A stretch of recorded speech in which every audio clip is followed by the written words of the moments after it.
5e jour de manœuvre chinoise autour de l'île de Taïwan. Pékin, accusé de vouloir envahir le territoire, répond en invoquant l'argument qu'il n'y a qu'une seule Chine et nie par là même l'idée de l'indépendance de Taïwan.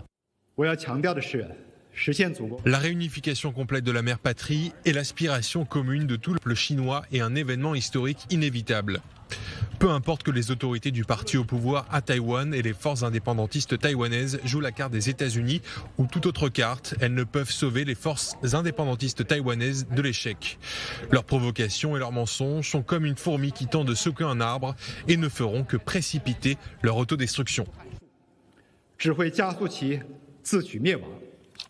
Plus tôt, le ministre taïwanais des Affaires étrangères, Joseph Wu, accusait Pékin d'utiliser ses exercices militaires à proximité de l'île pour y préparer une invasion et du coup altérer le statu quo dans la région Asie-Pacifique.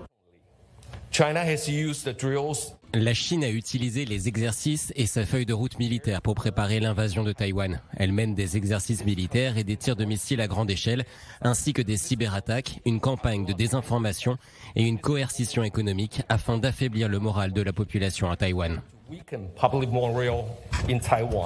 L'armée de Taïwan a mené ses propres manœuvres. Des exercices d'artillerie à balles réelles, simulation de la défense du petit État insulaire face à une potentielle invasion chinoise. Signe que Taïwan prend très au sérieux la menace de la Chine continentale. De nouvelles manœuvres auront lieu ce jeudi.